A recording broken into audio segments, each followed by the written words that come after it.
वर्षांत समीक्षा 2022 में आज हम एक बार फिर से एक और मंत्रालय की रिपोर्ट्स को डिस्कस करने वाले हैं।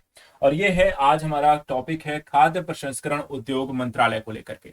देखेंगे यहाँ पे खाद्य प्रसंस्करण उद्योग मंत्रालय की इस साल की रिपोर्ट्स, यहाँ पे एक साल पिछले 2022 में क्या क्या इनके द्वारा किए गए हैं, कौन सी रिपोर्ट प्रस्तुत की गई है, क्या यहाँ पे डेटा रहा है, कौन से कार्य किए गए हैं और क्या क्या यहाँ पर आंकड़े देखने को मिलेंगे। तो चलिए एक एक करके यहाँ पर देखते हैं। सबसे पहले देखिए यहाँ पे वार्षिक समीक्षा 2022 के अंतर्गत जो यहाँ पर इनकी उपलब्धियां रही हैं।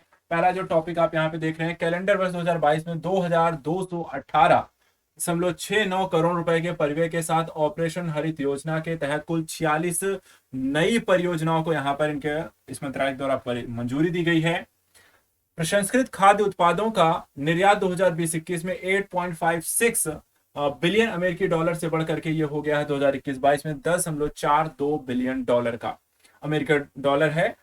सूक्ष्म खाद्य प्रसंस्करण उद्योग योजना के तहत पीएम फॉर्मलाइजेशन की ब्रांडिंग और मार्केटिंग घटक के तहत विभिन्न एक जिला एक उत्पाद को यहां पर बढ़ावा देने के लिए 12 ब्रांड यहां पर लॉन्च किए गए। साथ ही खाद्य प्रसंस्करण उद्योग के लिए पीएलआई योजना के तहत बाजरा आधारित उत्पादों के लिए पीएलआई योजना के तहत 30 आवेदनों सहित यहाँ पर विभिन्न श्रेणियों में कुल 182 आवेदन भी यहाँ पे प्राप्त हुए हैं। और केंद्रीय खाद्य प्रसंस्करण उद्योग के मंत्री श्री पशुपति कुमार पास द्वारा 75 खाद्य प्रसंस्करण परियोजनाओं का उद्घाटन भी इस साल किया गया है। इसके साथ ही साथ देखिए तो मंत्रालय के द्वारा आजादी के अमृत महोत्सव के संदर्भ में किसान भागीदारी प्राथमिकता हमारी अभियान के तहत खाद्य प्रसंस्करण सप्ताह 2.0 का आयोजन किया गया। साथ ही खाद्य प्रसंस्करण उद्योग MOFPI की उपलब्धियां मंत्रालय ने जनवरी से दिसंबर के दौरान यहाँ पे प्रस्तुत की हैं। आजादी के अमृत महोत्सव के संदर्भ में अगर हम देखें तो जैसा भी हमने यहाँ पर डिस्कस किया कि किसान भागीदारी प्राथमिकता हमारी अभियान के तहत यहाँ पर खाद्य प्रसंस्करण सप्ताह 2.0 को यहाँ पे लॉन्च किया गया। साथ ही यहाँ पे 75 खाद्य प्रसंस्करण परियोजनाओं का वर्चुअल उद्घाटन किया गया। सृजन बुनियादी ढांचा सुविधाओं को यहाँ पे सृजन करने के लिए देखा जाए तो यहाँ पे क्या क्या काम किया गया है, कौन कौन सी बुनियादी यहाँ पे ढांचे डेवलप किए गए हैं, जैसे कि मेगा फूड पार्क एक बनाया गया है, कोल्ड चेन 15 बनाई गई हैं, इसके संबंधित इकाइयां 1571 यहाँ पे स्थापित की गई हैं। कृषि प्रसंस्करण क्लस्टर 4 बनाए गए हैं, खाद्य परिरक्षण प्रयोगशालाएं 20 हैं, बैकवर्ड और फॉरवर्ड लिंकेज परियोजनाएं एक को यहाँ पर शामिल करके कुल 112 खाद्य प्रसंस्करण परियोजनाओं को पूरी या परिचालित की गई है इस साल। इसी में देखिए तो इन 112 पूर्ण परियोजनाओं में से 23.08 लाख मीट्रिक टन कृषि उपज की अतिरिक्त प्रसंस्करण और संरक्षण क्षमता का इसमें निर्माण किया गया है।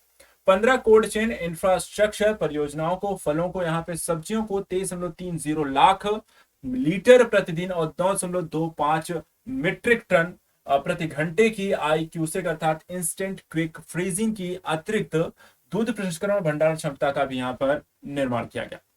इसी के तहत देखा जाए तो 706.04 करोड़ रुपए के निजी निवेश का भी लाभ उठाया गया और 25,293 लोगों के लिए प्रत्यक्ष और अप्रत्यक्ष यहाँ पर रोजगार भी यहाँ पर मंत्रालय द्वारा सृजित किए गए।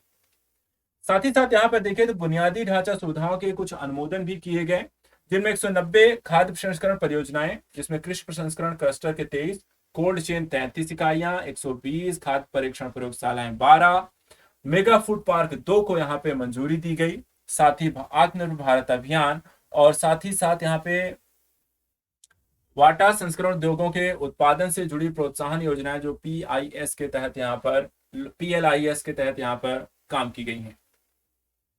माइक्रो फूड प्रोसेसिंग एंटरप्राइजेस का PM फॉर्मलाइजेशन, ये भी यहाँ पे चर्चा का विषय रहा इस साल। देखते हैं कि इसमें देखा जाए तो आत्मनिर्भर भारत अभियान के तहत इस सूक्ष्म खाद्य प्रसंस्करण उद्योग को बढ़ावा देने को लेकर वोकल फॉर लोकल, यहाँ पर इस नारे के साथ प्रधानमंत्री माइक्रो फूड प्रोसेसिंग एंटरप्राइजेस योजना को जून 2020 में शुरू किया गया था।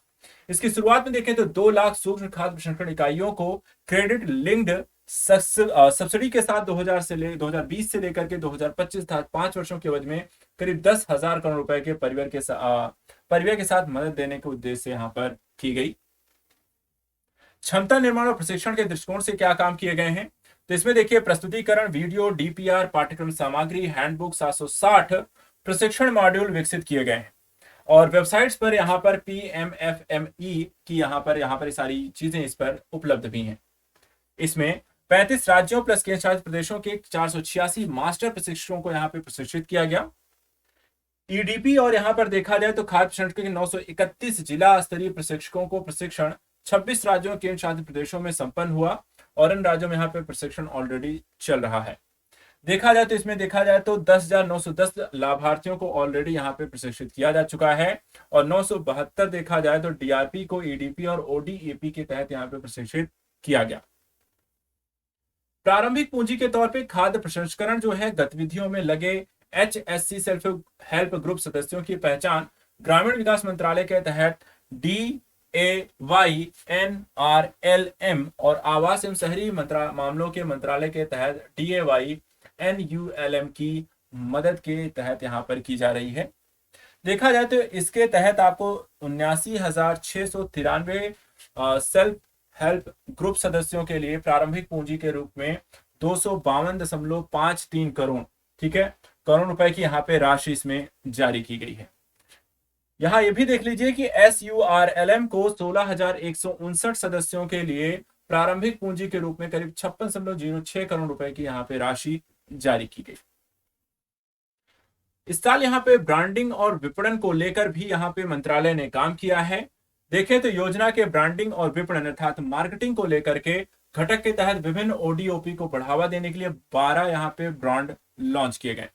इनमें दिल्ली बेक्स यानी बेकरी, मखाना किंग, फॉक्स नट्स, कश्मीरी मंत्र मसाले, अमृत फल आंवला, मधु मंत्र शहद, सोमदाना बाजरा, कोरी गोल्ड धनिया, मधुर मिठास गुड़, पिंड से अचार और मधुर मिठास अनानास कैंडी, आसना से मुरब्बा गुड़ और भीम थाड़ी से बाजरा जैसी वस्तुएं यहाँ पर आपको शामिल है।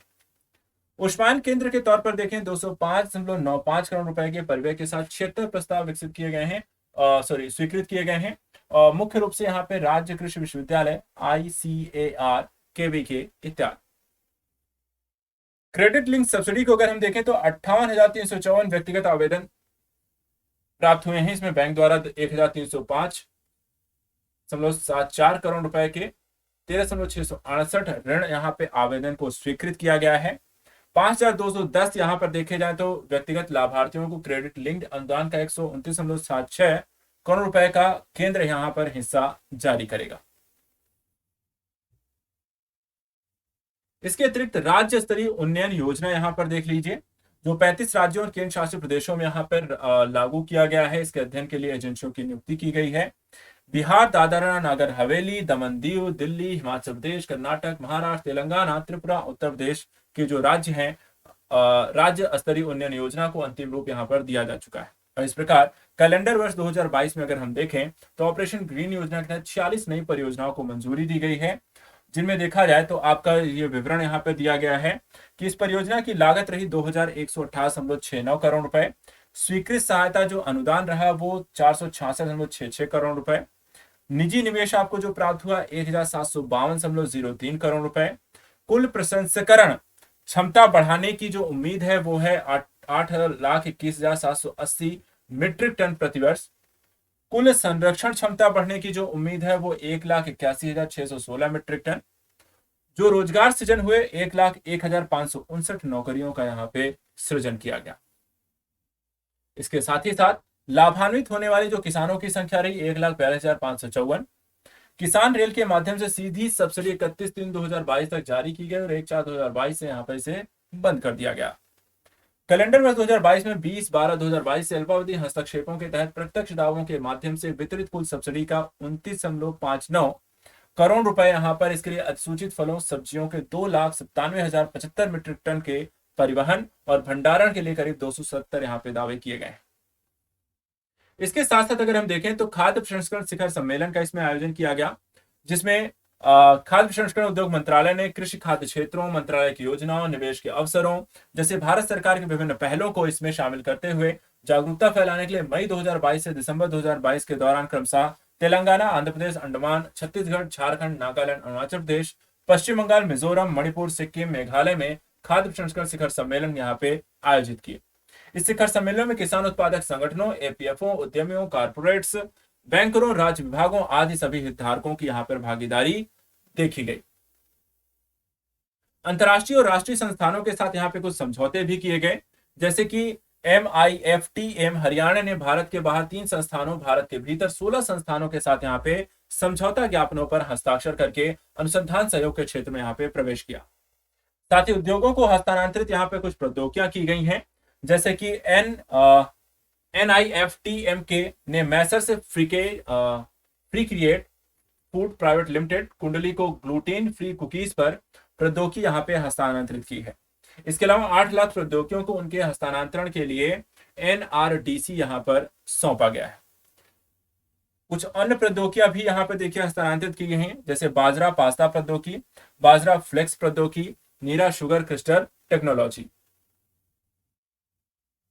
इसके साथ साथ अनुसंधान प्रशिक्षण और परामर्श सेवाओं को सृजित की गई नई सुविधाएं, जिसमें गैर थर्मल प्रसंस्करण में उत्कृष्टता केंद्र में स्पंदित विद्युत क्षेत्र इकाई, सुपर क्रिटिकल निष्कर्षण इकाई, खाद्य वितरण प्रणाली, गुणवत्ता परीक्षण के लिए सेंसर, उच्च दबाव प्रसंस्करण इकाइयां, स्पंदित प्रकाश प्रसंस्करण इकाइयां, निरंतर यहाँ पे अल्ट्रासाउंड यूनिट, दोलन चुंबकीय क्षेत्र इकाई इत्यादि इसमें आपको शामिल की गई है। अंतर्राष्ट्रीय और राष्ट्रीय संस्थानों के साथ यहाँ पे सहयोग और साथ ही साथ यहाँ पे समझ को भी इसमें विकसित किया गया है, जिसमें NIFTEMT संयुक्त अनुसंधान परियोजनाओं, प्रौद्योगिकी विकास, प्रौद्योगिकी हस्तांतरण के लिए राष्ट्रीय संस्थानों के साथ यहाँ पे 4 MOU, विदेशी विद्यालय के साथ 1 MOU और 4 यहाँ पर उद्योगों के साथ 4 MOA लाइसेंसिंग समझौते पर यहाँ पर मंत्रालय के द्वारा हस्ताक्षर किए गए। तो ये यहाँ पे खाद्य प्रसंस्करण उद्योग मंत्रालय के वार्षिक समीक्षा 2022 रही, जिसके अंतर्गत उन्होंने कई सारी यहाँ पर अपनी कार्यों का जो ब्यौरा है वो यहाँ पे प्रस्तुत किया है। तो यहाँ पर आज के लिए इतना ही। नेक्स्ट वीडियो में किसी और मंत्रालय के वार्षिक समीक्षा की को देखेंगे। तो आज के लिए इतना ही। Thank you so much and good luck.